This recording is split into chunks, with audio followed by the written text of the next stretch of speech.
우리의 십자가 구속이 완전히 된 거예요. 그러니까 저희가 뭐 요리할 때 요리 1단계부터 7단계까지가 있어요.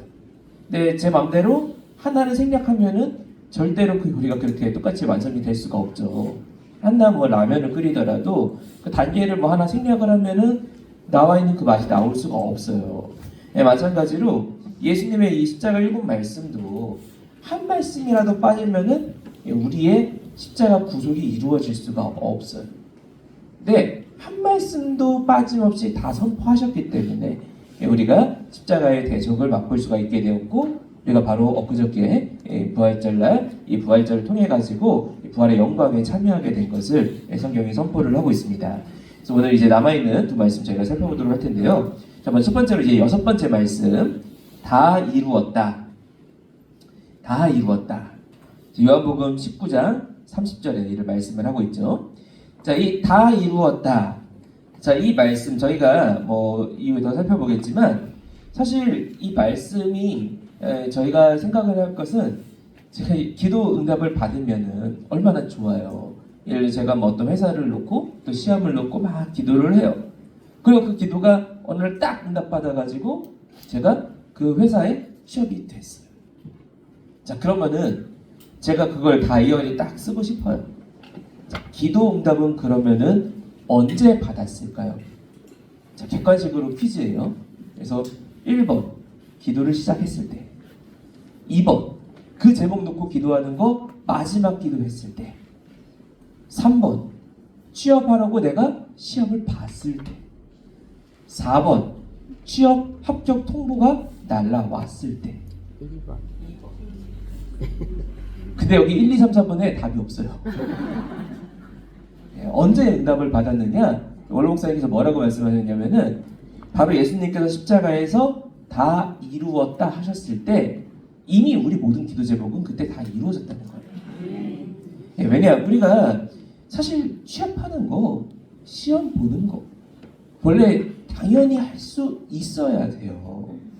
하나님이 아담을 지으실 때 아담에게 책 보고 이게 무슨 말인가 못 알아먹어가지고 사전 뒤집거리는 존재로 아담을 지으신 것이 아니에요. 하나님의 형상과 모양대로 아담을 지으셨어요. 그러니 아담이 뭐 오늘날 쉽게 이야기하면은 책 한번 쫙 보고 나면은 바로 그 자리에서 베꼈을 수도 있고, 시험도 당연히 볼 수 있고, 아 내가 저 회사 가야겠다 그러면은 그냥 문 두드리고 들어가는 게 원래 아담의 모습이었어요. 뭐 그때는 물론 회사가 있었던 건 아니지만, 뭐 아담이 사과가 먹고 싶다, 바나나가 먹고 싶다, 땀 흘려서 수고하는 존재가 아니라 사과 내놔라, 바나나 내놔라 말씀만 하면은 에덴 동산에서 만물이 다 아멘하고 순종하는 존재였거든요. 그런데 아담이 범죄하는 순간에 그 모든 것이 수고가 있어야 돼요. 땀이 흘려야만 열매를 맺게 된 거예요. 근데 오늘날 우리도 기도하는, 물론 수고를 하죠. 그런데 그 응답은 언제 받았느냐? 예수님이 우리의 모든 연약을 걸머지시고, 원래 우리 한 사람 한 사람도 창조 본연의 아담처럼 그냥 내가 하겠노라 아멘 하면은 이루어져야 되는 게 원래 우리 본연의 모습인데, 죄로 말미암아 연약이, 또 몸의 부족함이 그것을 붙잡고 있는 가운데 예수님께서 다 이루었다 하실 때 이미 다 이루어졌다는 거예요. 그리고 오늘날 우리는 그 기도를 통해 가지고, 기도하면서 우리가 그 모습을 찾아가지고 이미 받은 응답을 우리 삶 속으로 갖고 오는 거죠. 그래서 우리가 이 6번째 말씀 어떤 의미를 가지고 있느냐? 자, 우리 먼저 첫 번째로 구약의 성취에 대해서 보면요. 자, 이 말씀에 대해서 우리 시편 22편 31절 말씀과 또 이사야 53장 12절 말씀에 이 구약에 미리 예고되어 있는 말씀들이 나오는데, 우리 시편 22편 31절 제가 읽어드리면, 와서 그 공의를 장차 나의 백성에게 전하며 주께서 이를 행하셨다 할 것이로다. 주께서 이를 행하셨다 라는 선언, 이거는 하나님이 하신 일이다. 세상에 어떠한 사람도 십자가의 사역을 감당할 수가 없어요. 그래서 참 사람이자 참 하나님으로 오신 예수님께서 이것을 행하시고 다 이루었다라고 선포하시는 것을 통해서 이 구약에 있는 말씀이 성취가 된 것입니다. 또 우리가 이사야 53장 12절 말씀 두 번째로 제가 불러드렸는데, 여기 보면은 그가 자기 영혼을 버려 사망에 이르게 한다라고 말씀을 하고 있어요. 그러니까 예수님께서 피를 많이 흘리시고 너무 아프셔가지고 죽으신 게 아니에요. 예수님이 자기 영혼을 버리실 때만 예수님이 생명이신 분이니까. 생명이신 분이 우리가 저번에 목마르다라는 말씀에서 살펴본 것처럼 생수의 근본이신 분이 버릴 권세로 내려놓으셨기 때문에 목마르다라고 외치신 거거든요. 그 생명 자체이신 분이 버릴 권세로 내려놓으시기 때문에 생명을 내어주셨어요. 그래서 그 생명을 내어주시는 순간에 다 이루었다라고 선포하신 것을 성경이 말씀을 하고 있습니다. 그리고 우리가 작은 두 번째로 이 말씀의 특징에 대해서 보면요. 먼저 동그라미 1번으로 신포도주를 받으시고 하신 말씀이죠. 신포도주를 받으시고 하신 말씀. 그래서 예수님의 십자가와 관련해서 이 포도주를 드시는 장면, 이 포도주를 권하는 장면이 총 3번이 기록이 되어 있습니다. 이 3번을 제가 이렇게 하나하나씩 불러드리면요. 먼저 쓸개 탄 포도주, 쓸개탄 포도주, 괄호 열고 마태복음 27장 34절과 또 마가복음 15장 23절에 이를 기록을 하고 있는데, 이건 언제 하신 그 사건이냐? 십자가의 첫 말씀을 시작하시기 전에, 그러니까 십자가에서 7말씀을 선포하시기 전에 맨 처음에 사람들이 쓸개탄 포도주를 예수님께 주었어요. 그래서 이게 드시게끔 했는데 예수님께서 맛보시고 드시지 않으셨다라고 말씀을 하고 있습니다. 근데 제가 두 구절을 불러드렸잖아요. 이 두 구절에 조금 차이가 있어요. 그래서 요거는 저희가 조금 이따가 살펴보도록 하고요. 그 다음에 이제 두 번째 포도주는 언제 나오느냐? 로마 군병들이 희롱하며 신포도주를 주었죠. 로마 군병들이 희롱하며 신포도주. 자, 여기 이거는 가로 열고 본문이 누가복음 23장 36절부터 37절에 이를 말씀을 하고 있습니다.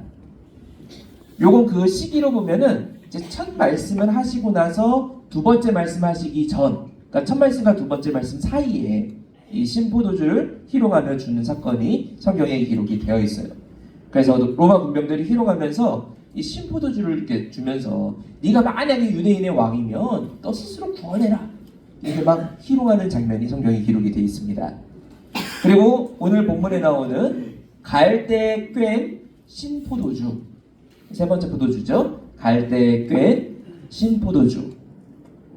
이건 성경 세 군데에 기록이 되어 있는데, 그리고 마태복음 27장 47절부터 48절 말씀과 또한 마가복음 15장 35절부터 36절까지 말씀, 마가복음 15장 35절부터 36절 말씀, 그리고 요한복음 19장 28절부터 30절 말씀, 오늘 본문이죠. 그래서 28절부터 30절에 이 내용이 이제 세 군데 기록이 되어 있습니다. 근데 여기에 약간의 차이가 있는데, 마태복음과 마가복음에서는 이 엘리 라마 사박다니라는 말씀을 하시고 나서 이 포도주를 마시는 사건이 있었던 것처럼 기록이 되어 있어요. 그런데 우리가 이 요한복음과 누가복음 기록을 조금 더 자세히 보면은, 요한복음 특히 이제 28장과 그 뒤에 있는 이야기를 쭉 살펴보면은 예수님이 내가 목마르다라고 말씀하신 뒤에, 그러니까 엘리 라마 사박다니, 그리고 그 뒤에 내가 목마르다라고 말씀하시니까 그때 이제 사람들이 이 신포도주를 갖고 와갖고 해용, 그러니까 스펀지 같은 거거든요. 거기에 이렇게 적셔가지고 예수님께 이렇게 입에 들인 것을 말씀을 하고 있습니다. 그래서 우리가 시기는 5번째 말씀과 6번째 말씀 사이에 갈대에 꿰 신포도주를 드시는 사건이 기록이 되어 있어요. 근데 이 세 포도주 중에 예수님이 드신 거, 그러니까 나머지 포도주는 안 드셨는데 이 세 번째 갈대에 꿰서 드린 신포도주에 대해서만 예수님이 그것을 드셨다라고 말씀을 하고 있습니다. 받으셨다라고 기록이 되어 있죠. 자, 그럼 여기에 이 포도주는 어떤 의미고 왜 이렇게 3번이나 포도주 사건이 기록이 되어 있느냐? 자, 여기에 포도주라는 것이 두 가지예요. 그러니까 우리가 이야기하는 포도주는 사실 다 와인 생각하잖아요. 근데 이제 이 와인을 안 마시고 이게 삭히면은, 상하게 일부러 두면은 와인이 점점점 쉬워지다가 여러분 이렇게 가끔 양식집 가면은 거기에 까만색 발사믹 식초 있잖아요. 예, 이게 발사믹으로 가요. 그래서 와인을 더 이렇게 삭혀가지고 만드는 게 발사믹 식초거든요. 그러니까 이 포도주가 당시에도 오늘날은 뭐 냉장고도 있고 막 무슨 어디 막 동굴 같은데 보관하고 하잖아요, 와인은. 근데 오늘날 같이 그렇게 잘 보관할 수 있는 그런 시대가 아니다 보니까 이 당시에 이제 와인이라고 하면은 두 가지를 가리켜요. 그래서 우리가 헬라어로 보면은 오이노스라는 포도주에 대한 표현이 있는데, 오이노스 이거는 음료수나 주류 혹은 약으로 사용하는 포도주를 가리킵니다. 이게 어디에 나오느냐? 우리 마태복음 아까 처음 나왔던 쓸개탄 포도주, 이게 오이노스로 기록이 돼 있어요. 그러니까 쓸개를 타기는 했지만 기본적으로는 베이스는 우리가 일반적으로 먹는 포도주를 가리키는 거예요.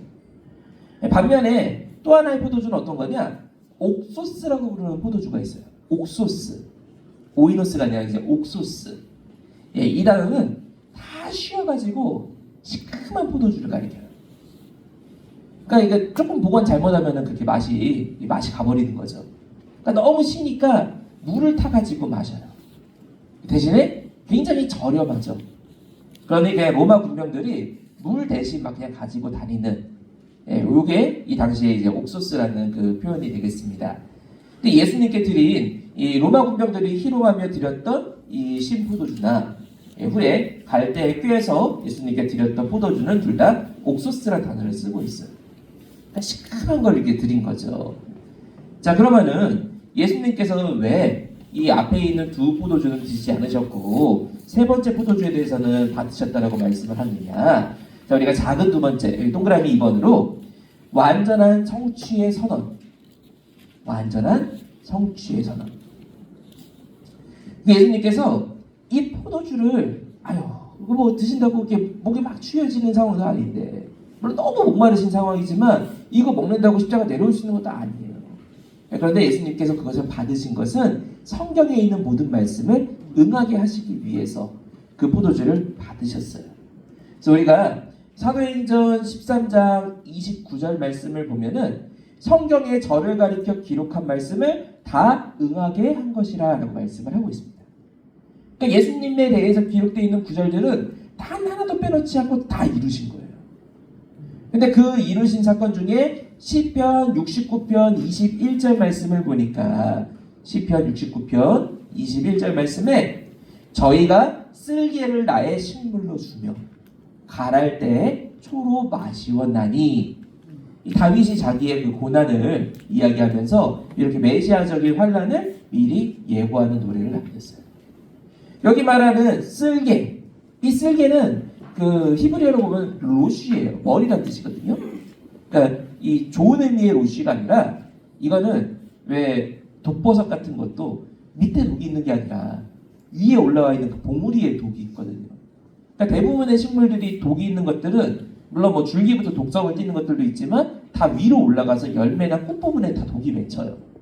그래서 위에 있는 게 독이다, 이런 의미로 이 로시란 단어가 나쁘게 쓰면 독이라는 의미가 돼요. 그래서 여기 지금 다윗의 노래가 저희가 쓸개, 그러니까 독성이 있는 것을 내 식물에다가 넣었다. 그리고 갈할 때 초를 마시게 했다. 그 쉬어가지고 못 마시는 걸 갖다가 이걸 나에게 목마를 때 마시게 했다. 이것을 노래를 하고 있습니다. 게다가 이 초는 아까 뭘로 만든다고 했어요? 발사믹을? 포도주로 만든다고 했죠. 와인으로 만든다고 했죠. 근데 나시리는 포도에서 난 것을 먹을 수가 없어요.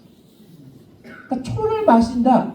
이거 나시린이 먹을 수 없는, 하나님이 율법에서 금한 것을 억지로 범하게 하는 거예요. 우리나라도 옛날에 머리 단발령 내려가지고 상투 자르고 할 때 보면은, 오늘 보면 참 별거 아닌 상투를 자르는 건데, 그냥 머리 한번 자르는 건데 그걸로 사람들이 막 대성통곡을 하면서 울면서, 왜? 내가 지금까지 지켜왔던 것을 깨고 잃어버리는 거거든요. 근데 사람도 그럴진데 하나님의 말씀인데 그것을 율법을 어기게 만드는 게 초를 먹이는 행위예요. 그래서 이런 상황 가운데 예수님께서 이 말씀대로 포도주를 드시고 포도주를 이렇게 권함을 받으시고 또 이 옥수수라고 되어 있는 이 신 포도주를 드시는 사건이 성경에 기록이 되어 있어요. 그리고 여기에 보니까 지금 두 가지를 다윗이 예언했잖아요. 쓸개와 초, 이 두 가지를 예언을 했죠. 근데 이 예언대로 쓸개를 탄 포도주, 아까 마태복음 27장 34절에 있었죠. 쓸개 탄 포도주를 예수님께 드렸었고, 근데 이 마가복음 15장 23절 말씀을 보면은 쓸개 탄 포도주가 아니라 몰약 탄 포도주라고 기록이 돼 있어요. 쓸개랑 몰약은 분명히 다르거든요. 몰약은 먹으면은 뻣뻣해지고 마취되는 감각을 못 느끼게 하는 그게 몰약이에요. 그러니까 몰약이랑 이건 약간 다른 건데 왜 이렇게 둘이 다르게 썼느냐? 예수님께 포도주를 한 번 더 드렸느냐? 그런 게 아니라 마태복음은 맛을 중심으로 기록을 한 거예요. 맛과 이 구약에 있는 예언이 성취되는 것을 기본으로 이것을 기록을 했죠. 반면에 마가복음은 실제로 탄 재료를 중심으로 기록을 했어요. 그러니까 실제로는 몰약을 타가지고 포도주를 드렸는데 몰약을 타면은 맛도 씁쓸해지고 그리고 무엇보다 몰약을 타서 내가 이걸 감각을 못 느끼게 하는 이게 몰약 탄 포도주는 원래 십자가형을 시작하기 전에 주는 거예요. 이거 예수님께만 드리는 게 아니라 원래 몰약 탄 포도주를 사람들이 줘요. 왜 주느냐? 너무 괴로우니까. 그 십자가 처형의 사실 의미는 오랫동안 사람들이 구경시키는 거거든요. 이 사람 이렇게 죄져가지고 너네 다 봐라. 근데 너무 빨리 죽으면은 십자가에 가는 의미가 로마에서도 별로 없는 거예요. 그러니 이거 오랫동안 살려놓기 위해서 마취제를 주는 거예요. 근데 마취제를 먹고 예수님이 십자가에 달리시면은 그 고통을 100% 느끼시는 거예요? 아니면은 그 고통이 경감되는 거예요? 고통이 경감되는 거죠. 그러니 예수님이 맛을 보시고 이거 마취제구나 드시지 않으셨어요. 왜? 예수님은 우리의 고난과 우리의 아픔을 조금 경험하신 게 아니라 100%다 경험하시고 아시는 분이시기 때문에 그것을 맛보시고 드시지 않으셨다라고 말씀이 되어 있죠. 그래서 기가 막히게 구약에서도 이것을 쓸개를 갖다가 내 식물에 넣었다. 근데 먹었다 안 먹었다는 기록이 안 되어 있어요. 그래서 구약에 있는 말씀을 그대로 이루셨고 그리고 초를 갈할 때 식물로 마시웠다라고 했잖아요. 그러니까 이 로마 군병들이 주는 초는 이거는 그 성경의 예언과는 상관이 없는 초예요. 조롱의 의미고 희롱의 의미였어요. 그러나 사람들이 내가 목마르다라고 하니까 사람들 생각에는 야 진짜 목마르신가 보다. 뭐라도 좀 드실 거 드리자. 근데 이게 얼마나 답답하고 모르는 상황이에요.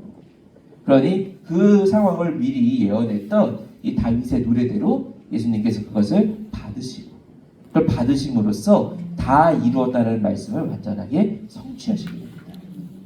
그러니 우리가 이 오늘 십자가 5번째 말씀에서 볼 수 있는 것은 하나님께서 하나도 빠짐없이 당신의 말씀을 이루셨다는 것을 볼 수 있고 그 말은 곧 우리에게 약속하신 것도 빠짐없이 이루시는 역사가 있을 줄로 믿습니다.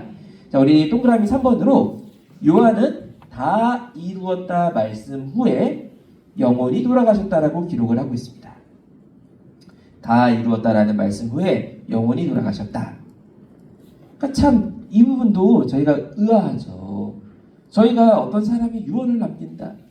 그 유언의 마지막 그 한마디가 얼마나 마음에 남아요.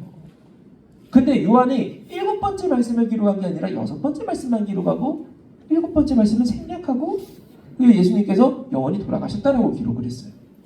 그럼 왜 7번째를 빼먹었을까?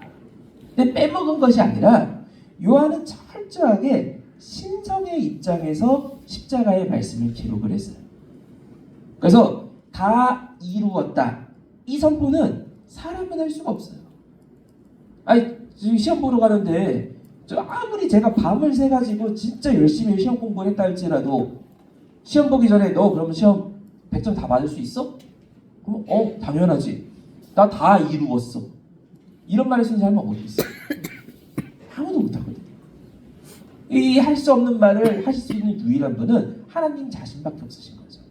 그래서 예수님께서 이 다 이루었다라는 말씀을 통해 가지고 완전히 예수님이 신성이 있다는 것을 선포를 하시고 그 뒤에 보니까 영혼이 돌아가셨다라고 되어 있어요. 근데 영혼이 돌아가셨다 이거를 헬라어로 보면은 이 헬라어는 정말 정확한 언어예요. 이게 능동인지 아니면 수동인지 아니면 중간인지 과거에 있었던 일인지 과거에 있었는데 지금까지 있는 일인지 과거에 있다가 과거에 끝난 일인지 과거에 있다가 미래까지 가는 일인지 다 그게 동사가 달라요. 그러니까 정말 세밀한 언어거든요. 근데 이 헬라어의 문법을 보니까 이 언어는 능동태로 쓰였어요. 우리는 영혼이 떠난다. 사람이 죽으면은 사람이 그래 내가 이제 죽을게 딱 누르면은 영혼이 날아가는 그게 아니잖아요. 사람은 병마에 의해서 피를 흘리다가 혹은 내가 뭐 어떤 이유로 뭔가 외부의 요인이나 내 내부에 있는 몸의 어떤 세포의 문제로 내가 영혼이 떠나감을 당하는 항상 영혼이 떠나는 건 수동이에요. 그렇죠? 그러니까 내 스스로 영혼을 나 영혼 잠깐 나가볼까? 이거 좀 나가는 건 불가능하잖아요. 그러니까 영혼은 항상 수동태로 쓰여야지 말이 맞아요. 근데 예수님께서는 이 영혼을 돌아가셨다 이 표현을 능동태로 씀으로써 예수님이 스스로 영혼을 버리셨다라는 표현으로 되어 있어요. 그리고 이 역시 이사야 53장 12절에 나와 있는 그가 자기 영혼을 버려 사막에 이르게 하며 라는 말씀이 그대로 성취되는 순간이었죠. 그러니 우리는 다 죽임을 당하는 사람이지만 예수님께서 죽임을 당하신 것이 아니라 물론 뭐 저희가 찬양 가사에서는 우리 십자가에 못 박고 하는 것을 생각하면서 죽임 당하신 어린 양이라고 하지만 죽음은 예수님이 스스로 선택을 하신 거예요. 그래서 예수님이 그렇게 하지 않으시면은 그 누구도 예수님을 죽일 수 있는 사람이 없죠. 그래서 사망까지 내어주심으로써 다 이루었다는 말씀을 당당하게 선포를 하셨던 것입니다. 그래서 우리가 마지막 세 번째로 구속사적인 경륜을 살펴보면요. 먼저 첫 번째로 구원의 완성을 선언하셨어요. 이 다 이루었다. 성경에 3번 등장을 합니다. 언제 등장을 하느냐? 창세기 2장 1절에 창조하신 다음에 다 이루었다를 선포하세요. 그리고 우리가 요한복음 19장 30절 오늘 본문 말씀에 예수님께서 십자가상에서 다 이루었다. 우리의 구원의 완성을 선포를 하시죠. 그리고 마지막 요한계시록 21장 6절 말씀에 이루었도다 나는 알파와 오메가요 처음과 나중이라 내가 생명수 샘물로 목마른 자에게 값없이 주리니 여기에 이루었도다 라는 선포를 통해 가지고 모든 구속사역을 완성하시는 것을 선포를 하고 있습니다. 오늘날 이 창조에 우리 과거에 있었던 창조 사건에 이루었다. 그리고 십자가로 말미암은 다 이루었다. 그리고 우리의 장래의 소망이 되는 우리의 재림 역사와 모든 구속사의 완성을 선포하신 다 이루었다. 이 모든 세 말씀이 하나님이 선포하신 말씀이라는 것을 믿는 가운데 우리가 다 이루신 터 위에 신앙생활을 하고 있고 그것을 완성하는 사명자들로 부름받은 줄로 믿습니다. 우리 작은 두 번째로 성소 휘장이 찢어졌어요. 성소 휘장이 찢어졌다. 그래서 다 이루었다라는 말씀을 끝나고 나니까 그 뒤에 성소 휘장이 한가운데가 쫙 찢어졌다는 것을 누가복음 23장 44절부터 45절에 이를 말씀을 하고 있습니다. 그래서 여기 말씀을 보니까 휘장이 가운데로 쫙 찢어졌어요. 그리고 히브리서 10장 19절부터 20절 말씀에는 이 성소 가운데로 길을 내셨다라고 말씀을 하고 있습니다. 이 구약 때는 하나님의 임재를 나타내는 것이 이스라엘 가운데 구별해가지고 성막을 두셨고 성막 가운데도 구별하셔서 안뜰과 바깥뜰이 있고 또 이 안뜰 안에도 구별하셔가지고 그 안에 성막이 있어갖고 그 성막은 이제 제사장밖에 못 들어와요. 근데 이 성막 안에 또 들어가니까 거기에 지성소가 또 가려져 있어요. 지성소가 가려져 있었고 여기에는 대제사장조차 1년에 단 하루만 들어갈 수 있어요. 그래서 이때 들어갈 때도 들어가서 아유 언약궤 잘 있나 보러 왔습니다 이렇게 들어가는 게 아니라 향으로 다 가려가지고 내가 이게 뭐가 앞에 있는지 아무것도 안 보이는 상태에서 나를 가려야만 들어갈 수 있는 게 지성소였어요. 그러니 계속해서 하나님과 우리가 함께한다고 하는데 하나님 앞에 나아갈 수가 없는 거예요. 죄 가운데 있는 백성 가운데 거룩하신 하나님이 계시니까 그 거룩을 잘못 나갔다면 다 죽는 거죠. 그런데 그 예수님께서 십자가의 구속사역을 다 하심으로써 휘장이 찢어졌어요. 이 우리가 의미를 정확히 알아야 되는 게 휘장이 찢어지고 우리가 이제 지성소로 들어가는 문화가 아니라 지성소로에 국한되어 있던 거룩의 영역이 넓어졌어요. 넓어져갖고 우리까지 거룩하게 만드시기 때문에 우리가 그 안에 들어갈 수 있게 된 거예요. 그래서 우리가 이 십자가의 5번째 말씀을 통해서 우리 한 사람 한 사람 이전에는 우리가 기도하려면은 재물 가져가서 재물 죽이고 다 한 다음에 하나님 이거 들어주세요 기도해야 되는데 그러니까 새벽 예배 때마다 그러면 정문에 소 들고 양 들고 와야 되는 거예요. 근데 우리가 이제는 그 갈라놓으신 휘장 가운데 예수 이름으로 기도함으로써 응답받는 복중 복을 받은 것이 저와 여러분인 줄로 믿습니다. 우리 이제 동그라미 3번으로 과거에 대한 만족을 보여주는 완성의 십자가, 과거에 대한 만족을 보여주는 완성의 십자가, 그리고 믿음의 귤색, 주황색이죠. 믿음의 귤색 십자가. 원론 목사님께서 항상 이것을 귤색, 주황색이라고 이렇게 표현을 하셨습니다. 자, 왜 이걸 귤색이라고 표현하셨을까? 그래서 저 이게 쭉 찾아보다가 사실 그렇게 하신 말씀 중에 하나 이렇게 힌트 말씀을 주신 게 있는데 제가 그대로 표현을 해서 말씀드리면요. 주황색을 만들려면은 물감을 어떻게 만드느냐? 당시에도 이게 도료를 섞어서 주황색을 만드는데 어떻게 만드느냐? 빨간색하고 흰색을 섞어요. 그러니까 여기 말하는 이 귤색이랑 컬러는 흰색을 섞어서 만들거든요. 근데 빨간색은 이제 보혈의 색깔이에요. 흰색은 의로운 색깔이죠. 무죄한 것을 의미하는 색깔이죠. 그래서 이 빨간색과 흰색이 겹쳐져 가지고 완성을 가리키는 믿음의 색깔이 되었다 이렇게 표현을 하셨습니다. 그래서 이것을 귤색, 주황색 십자가라고 표현하셨고 또 과거에 대한 만족을 보여준다는 건 무슨 말이냐? 우리가 뭐를 맡겨도 아니 제가 은행에 맡겼는데 은행에 돈을 제가 100만 원을 맡겼어요. 근데 한 달 뒤에 제 통장을 확인해 보니까 은행에서 죄송합니다. 저희가 영업을 잘 못해가지고 통장에 50만 원이 돼 있어요. 그럼 다시 그 은행에다가 제가 예금을 맡길까요? 안 맡길까요? 다시는 안 맡기죠. 근데 어떤 은행에 제가 맡기니까 거기에는 돈을 100만 원 맡겼는데 딱 내년에 보니까 아유 저희가 생각한 것보다 너무 영업이 잘 돼가지고 이자를 3배로 드렸습니다. 그럼 그 은행은 맡길만 하죠. 근데 예수님께서 다 이루었다.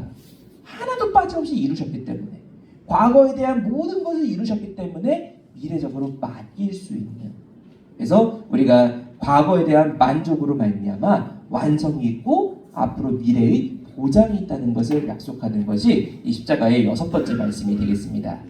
우리가 이 말씀 안에서 이 세상을 이기신 예수 안에서 우리도 평안을 누리는 우리 모든 두보라 성가대원 모두가 되시기를 간절히 바라겠습니다. 자, 우리 마지막 이제 7번째 말씀을 보면요. 아버지여 내 영혼을 아버지 손에 부탁하나이다. 아버지여 내 영혼을 아버지 손에 부탁하나이다. 자, 누가복음 23장 46절에 이런 말씀을 하고 있죠. 자, 아까는 이제 신성의 입장에서 말씀을 했다면 이번에는 인성의 입장에서 영혼을 부탁하나이다 라고 외치시고 예수님이 이제 운명하시는 것을 기록을 하고 있습니다. 자, 우리가 각각 내용을 보면은 먼저 첫 번째로 구약의 성취. 자, 구약의 성취를 보면은 자, 이 말씀은 시편 31편 5절을 그대로 인용하신 말씀이에요. 시편 31편 5절. 제가 읽어드리면은 내가 나의 영을 주의 손에 부탁하나이다. 진리의 하나님 여호와여 나를 구속하셨나이다 라는 말씀인데 여기 말씀처럼 아버지여 나의 영을 주의 손에 부탁하나이다. 아버지여 내 영혼을 아버지 손에 의탁하나이다. 똑같은 내용으로 이것을 말씀을 하셨죠. 이로써 이제 구약에 있는 모든 예언들을 그대로 이루신 거예요. 자, 그리고 우리가 두 번째로 자, 말씀의 특징에 대해서 보면요. 두 번째 말씀의 특징을 보면은 자, 여기에 이제 3가지 특징이 있는데 먼저 동그라미 1번으로 큰 소리로 부르시는 말씀이었어요. 큰 소리로 부르시는 말씀.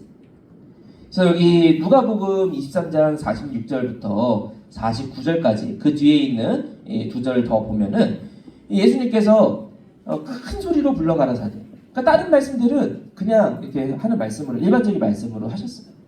근데 이 말씀 7번째 말씀하실 때는 크게 소리 질러가지고 아버지여 내 영혼을 크게 부르신 거예요. 그러니까 딱 듣고 나서 47절에 로마 백부장이 그 음성을 듣고 나가지고 그 된 일을 보며 하나님께 영광을 돌려 가로되 이 사람은 정녕 의인이었다. 그리고 이걸 보러 온 많은 무리들도 가슴을 치고 회개하며 돌아갔다라고 말씀을 하고 있어요. 예, 우리도 참 그렇잖아요. 이렇게 원로목사님께 설교하실 때 때로는 너무 피곤하고 막 그래갖고 막 졸 때가 있어요. 근데 졸다가 갑자기 원로목사님 뭐 말씀하시면서 소리를 확 높이셔갖고 소리를 바로 지르시면은 그러면 그때 졸다가도 갑자기 깜짝 놀라고 깨고 안 좋은 척 막 하면서 열심히 적잖아요. 그러니까 예수님께서 소리를 바로 지르시니까 그 순간 사람들 마음이 막 찔린 거예요. 그래서 백부장이 뭐라고 고백하느냐? 진짜 의인이었다. 똑같은 내용을 마가복음 15장 39절에 기록을 하고 있는데 여기에서는 뭐라고 되어 있느냐? 이 사람은 진실로 하나님의 아들이었도다. 이 백부장의 고백이 기록이 되어 있는 것을 볼 수가 있습니다. 그래서 이 마지막 말씀은 큰 소리를 외치시는 가운데 우리의 회개와 십자가의 말씀을 영접할 수 있는 길을 열어주시는 말씀이었어요. 그리고 우리가 동그라미 2번으로 두 번째 특징을 보니까 아버지께 만족스러운 맡기심이에요. 아버지여 내 영혼을 아버지 손에 부탁하나이다. 아까 이제 6번째 말씀 마무리하면서 말씀드렸던 것처럼 과거에 대한 만족이 없으면 절대로 미래를 맡길 수가 없어요. 근데 과거에 다 이루셨기 때문에 에이 제가 하다못해 나 이번에 시험 100점 맞을 거야 집에 막 약속을 해놓고 갔다가 시험 90점 맞았어요. 그 집에 들어올 때 발걸음이 그렇게 무거울 수 없어요. 약속하고 다 못 이뤘으니까. 근데 다 이뤘을 때는 기쁜 마음으로 들어올 수 있고 미래도 보장이 되는 거죠. 마찬가지로 이 아버지께 만족스러운 맡기심을 선언하는 말씀이었습니다. 그리고 우리가 동그라미 3번으로 세 번째 특징을 보니까 말씀을 마치시고 운명하심. 말씀을 마치시고 운명하심. 여기는 이제 인성의 관점으로 운명하심을 기록을 했죠. 아까 요한복음은 신성의 관점에서 기록이 됐다면은 이 누가복음에서는 인성의 관점에서 기록이 돼 있어요. 그런데 여기도 동일하게 예수님 스스로 생명을 내어주신 것으로 말씀을 하고 있습니다. 여기 지금 이 누가복음에 운명하시다라고 표현이 되어 있죠. 이 운명하시다라는 표현이 헬라어로 보면은 에크프네오라는 단어예요. 에크프네오. 이 에크프네오는 무슨 뜻이냐? 에크는 밖으로라는 전치사예요. 그리고 프네오라는 말은 숨을 쉰다는 뜻이에요. 그러니까 숨을 쫙 하고 내쉬는 거예요. 그래서 자신의 생명을 다 내어내셨다. 이런 의미를 가지고 있는 단어가 되겠습니다. 동일하게 마가복음 15장 37절에도 이를 동일하게 표현을 하고 있습니다. 그러니 이 당시의 로마 군병들도 예수님이 운명하신 것을 보고 어떻게 했느냐? 아니 왜 벌써 죽었지? 옆에 있는 좌편강도 우편강도는 아직 안 죽었기 때문에 다리를 부러뜨려고 죽였거든요. 왜냐하면 다음날이 안식일이기 때문에. 원래 로마의 십자가형은 그 문헌들을 보면은 뭐 짧아야 3일, 길게는 10일까지도 사람이 살아있어요. 그러니까 그 고통스러워하는 모습을 계속 보이는 처형이에요. 근데 이제 이것을 이스라엘에서 할 때는 안식일이 있기 때문에 안식일에는 부정한 것이 있으면 안 되거든요. 그러니 안식일이 되기 전에 다 쳐서 죽인 거예요. 그러니까 예수님의 그 모습을 봐도 예수님도 금요일날 십자가에 달리시고 오후 3시에 이제 안식일을 준비를 해야 되니까 아직 안 살아있는 거 이제 죽여야겠다고 딱 보니까 이미 죽으신 거예요. 그래서 예수님의 다리를 부러뜨리지 않았다는 것을. 그리고 이것이 우리가 원로목사님께서 늘 말씀하시던 것처럼 유월절 때 어린 양의 뼈를 꺾지 않는 규례가 성취된 것을 말씀을 하고 있죠. 그래서 이처럼 하나도 빠짐없이 말씀을 이루시고 모든 것을 의탁하신 것을 볼 수가 있습니다. 자, 그럼 마지막 세 번째로 구속사적인 경륜. 자, 여기 두 가지를 저희가 보면요. 동그라미 1번으로 인류의 죄가 단번에 사함받는 순간이었어요. 인류의 죄가 단번에 사함받는 순간. 그래서 요한복음 14장 28절에 이를 기록을 하고 있죠. 그래서 예수님께서 말씀하시기를 내가 갔다가 너희에게 온다는 말을 너희가 들었나니 이것이 더 기쁜 일이다 라는 것을 말씀을 하셨어요. 근데 이 말씀이 이루어지려면 먼저 뭐가 이루어져야 되느냐? 가셔야 오세요. 그리고 가시면은 제자들은 세상 다 무너지는 줄 알았는데 가시면 약속하신 성령을 보내세요. 그럼 이전까지는 제자들이 예수님 따라다니면서도 네가 크냐 내가 크냐 싸우고 있고 또 한 마음으로 가는 게 아니라 예수님이 십자가에 달리시니까 다 도망가 버리고 이런 제자들이 죽기까지 싸우는 순교의 용사로 바뀌는 순간이 바로 성령의 임재, 약속하신 것이 오심으로써 이루어지게 되었죠. 그러니 이 인류의 죄가 완전히 사함받고 성령이 내주하면서 그 죄를 이기게 하시는 순간이었어요. 그리고 우리가 베드로전서 2장 25절이나 또한 요한복음 6장 57절도 이를 참고해서 같이 살펴볼 수가 있겠습니다. 그리고 이제 두 번째 특징을 보니까, 두 번째 경륜을 보니까, 작은 두 번째로 장래에 대해 만족하시는 소망의 십자가, 그리고 찬란한 백색, 보라색이라고 괄호 열고 말씀하셨어요. 백색, 괄호 열고 보라색, 무지개. 자, 왜 이렇게 말씀하셨을까? 여기 장래에 대한 만족의 십자가, 이거는 아까 뭐 설명을 드렸으니까 뭐 더 설명할 건 없을 것 같은데, 그 뒤에 이제 찬란한 백색, 보라색. 이거는 저도 지금 100%는 모르겠어요. 근데 항상 백색 무지개, 또 때로는 보라색이라고 말씀하시고, 그러면서 힌트를 뭐라고 하셨느냐? 백색이 밝아지면 보라색이 된대요. 그래서 제가 이게 도대체 뭘까 하고 정말 5만 가지를 다 찾아봤었어요. 근데 그런 경우가 있더라고요. 어디에 있느냐? 여러분 집에도 다 있어요. 가스불. 여러분 불 하면은 색깔 뭘로 칠하세요? 빨간색으로 보통 칠하죠. 근데 빨간색 불이 제일 온도가 낮은 불이에요.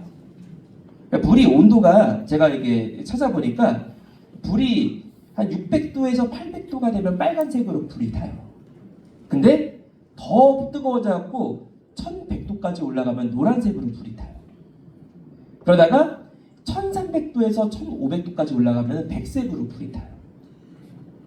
가스레인지 불은 파란색인데 약간 그 보랏빛 나는 파란색이잖아요. 그래서 이 그 보랏빛 나는 파란색이 1400도에서 1600도 정도까지 가야 그 색깔로 불이 타요. 근데 이게 우리가 이 가스레인지, 그럼 이 성경시대에 가스레인지 있는 것도 아닌데 이거 어떻게 아느냐? 별들이 그래요. 별들도 태양 온도가 수천 도라고 하잖아요. 태양 온도가 약 1200도 정도 된다고 하더라고요. 찾아보니까. 근데 1200도기 때문에 태양이 우리 이 땅에서 관측하면 노란색으로 빛나고 있어요. 근데 밤에 이렇게 별을 보면은, 망원경으로 이렇게 보면은 어떤 별은 파란색, 어떤 별은 노란색, 어떤 별은 빨간색.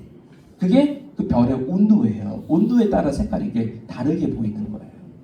그래서 이런 의미에서 더 이어지지 않을까라는 생각을 하게 됐었습니다. 그래서 이거를 더 힌트로 주신 말씀이 성결의 은혜와 거룩한 향기를 상징하는 색깔이다 라고 표현을 하셨습니다. 그래서 우리가 이 십자가의 7말씀 다 붙잡아서 우리 한 사람 한 사람이 찬란한 백색으로, 그리고 보라색은 성경에서 늘 권세를 상징하는 색깔로 쓰이거든요. 마침내 올바른 권세를 바로할 수 있는 그런 복된 사람들로 거듭날 수 있는 7말씀을 붙잡는 우리 모든 성도님들 되시기를 간절히 바라겠습니다. 그래서 마지막 결론으로 십자가의 3대 성격을 보고서 마무리할게요. 십자가의 3대 성격. 그래서 먼저 첫 번째, 십자가는 사랑의 확증입니다. 로마서 5장 8절과 갈라디아서 2장 20절을 말씀을 하고 있죠. 예수님께서 우리를 위하여 죽으심으로써 자기 사랑을 확증하셨다라고 선포를 하고 있습니다. 그리고 우리가 두 번째 성격을 보면은 십자가는 산자와 죽은 자의 주인이 되는 능력이에요. 산자와 죽은 자의 주인이 되는 능력. 여기 말하는 산자와 죽은 자, 그러니까 우리가 교회에서 이야기하는 이게 잔다 이 의미의 이것만 지금 표현하는 게 아니라 진짜 말 그대로 산자, 믿는 자와 믿지 않는 죽은 자까지. 그러니까 살았다는 이름은 있지만 실상은 죽은 자예요. 그 모든 자들의 주인 되는 것이 십자가로 말미암은 능력이에요. 왜? 모든 죄인들에게, 뭐 우리는 처음부터 날 때부터 의인이기 때문에 아유 나는 저런 거 몰라 이게 아니라 우리도 다 부정 모혈 가운데 죄인으로 태어났어요. 근데 그 죄인들에게 야 순종하면은 너네 구원이야. 이게 율법이거든요. 근데 한 명도 순종하지 못했어. 근데 그 가운데 십자가를 통해 가지고 내가 순종했고 나를 믿으면은 구원이야. 나를 믿지 않으면은 육이야. 그 기준점이 되시고 그것으로 모두를 다스리시기 때문에 십자가는 산자와 죽은 자의 주인이 되는 능력이라고 표현을 하셨습니다. 우리가 로마서 14장 7절부터 9절 말씀과 또한 누가복음 20장 37절부터 38절 말씀 그리고 사도행전 10장 42절 말씀 두 개만 더 할게요. 디모데후서 4장 1절과 마지막으로 베드로전서 4장 5절까지 여기에 이 말씀이 선포되고 있는 걸 볼 수가 있고요. 마지막 세 번째로 십자가는 미래의 절대 보장. 십자가는 미래의 절대 보장. 예수님께서 십자가를 통해 가지고 하나도 빠짐없이 다 이루셨고 사단은 자기 계획이 이루어진 줄 알았는데 사단의 계획은 하나도 이루어지지 않았어요. 그것을 통해서 절대적인 승리를 선언하셨고 십자가를 붙잡는 사람마다 그 승리에 동참케 하셨기 때문에 우리의 앞으로 있을 장차 미래의 절대 보장이 되는 줄로 믿습니다. 시간 관계상 이것도 본문만 제가 불러드릴게요. 누가복음 9장 22절과 44절 말씀 그리고 마태복음 17장 22절부터 23절 말씀 마가복음 9장 30절부터 31절 말씀 그래서 이 구절들을 보면은 예수님께서 미리 예고하신 대로 십자가를 그대로 성취하신 것을 볼 수가 있죠. 그래서 우리가 이 십자가의 7말씀 저희가 이제 3번에 걸쳐갖고 공부를 했지만 사실 한 말씀 한 말씀 가지고 한 달씩 공부를 해도 저희가 다 알 수 없는 너무너무 신비롭고 오묘하고 우리를 살리시는 모든 말씀이 집약되어 있는 것이 바로 이 7말씀입니다. 그래서 이 3주간의 공부를 통해 가지고 저희가 맛보기를 받고 또 저희가 신앙생활을 통해서 더 가까이 가고 우리 삶으로 열매를 맺어가면서 마침내 우리 삶 가운데 십자가 7말씀을 완전히 완성해가지고 아버지 앞에 나아갈 수 있는 응답자가 되는 우리 두보라 성가대 되시기를 주님의 이름으로 축원하겠습니다. 기도하겠습니다.